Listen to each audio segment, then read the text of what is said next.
Mesdames et messieurs, il est toujours un honneur de représenter la République du Congo, en particulier lors d'événements aussi prestigieux qu'est l'Africa Energy Week.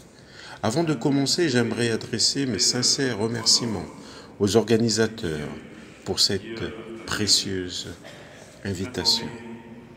L'hospitalité des autorités sud-africaines est également à saluer, ayant réservé à ma délégation et à moi-même un accueil des plus chaleureux. Nous nous retrouvons aujourd'hui, quelques années après la première édition de cette conférence en 2021. C'était une période où la pauvreté énergétique dominait nos débats, tout comme l'urgence d'une transition énergétique responsable. À ce jour, cette discussion reste tout aussi cruciale. Le chemin que nous empruntons aujourd'hui déterminera l'avenir énergétique, économique de notre continent. Nous avons la ferme intention, à travers notre participation à l'APO et à l'OPEP, de faire de la pauvreté énergétique une ombre du passé d'ici 2030. L'énergie est le moteur de notre développement et de notre croissance. Cependant, comme toute mécanique, il y a des points de friction. Et dans notre mix énergétique actuel, ce point est les hydrocarbures. Pourtant, pour des pays comme le nôtre, ces ressources représentent une part essentielle de nos recettes. Cesser leur production mettrait en péril notre stabilité et celle de bien d'autres pays. Et face à une telle demande énergétique qui ne cesse de croître, la solution ne saurait être unilatérale. Distingués invités, mesdames et messieurs, il est de notre responsabilité collective d'unir nos forces pour redéfinir notre palette énergétique. Nous devons privilégier des chaînes de valeur plus performantes, tout en exploitant davantage nos gisements gaziers, sans jamais perdre de vue le rôle fondamental de notre écosystème. Les forêts, en particulier celles des bassins de l'Amazonie, du Congo et du Bornéo-Mékong, jouent un rôle crucial dans la capture du CO2 atmosphérique. Dans cette optique, j'ai l'honneur de vous informer de la tenue prochaine du sommet des 3 bassins à Brazzaville, du 26 au 28 octobre 2023, placé sous le haut patronage de son Excellence, le Président de la République du Congo, M. Denis Sassou Nguesso. Distingués invités, mesdames et messieurs, la République du Congo a bien conscience des enjeux. C'est pourquoi nous avons entamé une diversification économique, misant davantage sur le gaz et lançant des projets d'électrification à grande échelle. L'électrification est notre réponse à la pauvreté énergétique.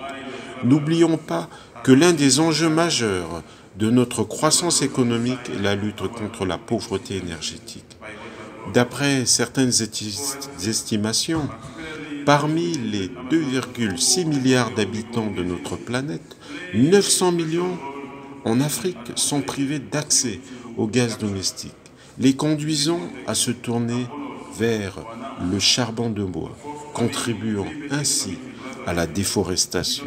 De plus, près de 600 millions d'Africains demeurent sans accès à l'électricité. Nos stratégies visent à stimuler notre économie tout en garantissant la neutralité carbone d'ici 2030. Notre engagement à éliminer le torchage à notre niveau mis en place en 2007 montre notre détermination à créer une filière GNL propre. Et je suis heureux d'annoncer que dès décembre 2023, le Congo exportera son premier méthanier de GNL. Le gaz sera également essentiel pour notre industrie minière, notre secteur pétrochimique et pour dynamiser nos zones économiques spéciales. De surcroît, nous aspirons à promouvoir une stratégie concertée parmi les différentes zones économiques sous-régionales. Notre objectif est de créer une synergie en partageant des mécanismes spécifiques favorisant ainsi une chaîne de valeur sous-régionale à faible empreinte carbone.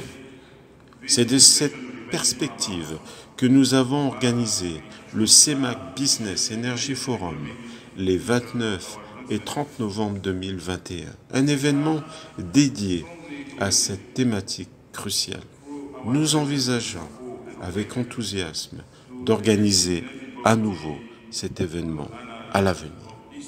Distingués invités, mesdames et messieurs, bien entendu, nous poursuivons nos efforts dans le secteur qui constitue la pierre angulaire de notre développement, la filière des hydrocarbures liquides, notamment par une intensification de nos activités d'exploration. Actuellement, nos actions d'exploration s'étendent des gisements de pétrole terrestre jusqu'aux profondeurs maritimes les plus extrêmes. Nous sommes également en pleine phase d'attribution de nouveaux permis et nous adoptons une nouvelle approche dans la gestion de nos actifs pétroliers. Cette stratégie vise à accueillir de nouveaux acteurs agiles, adaptés à la gestion d'activités matures qui nécessitent une structure organisationnelle plus compacte et plus résiliente. Ainsi, nous laissons aux grandes entreprises la responsabilité de s'occuper des actifs pétroliers plus complexes qui requièrent une expertise et une technologie de pointe.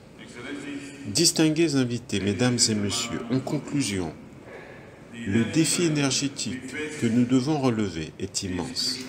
Mais ensemble, avec détermination, innovation et collaboration, nous pouvons façonner un avenir énergétique qui serve nos peuples, nos économies et notre planète. Je vous remercie.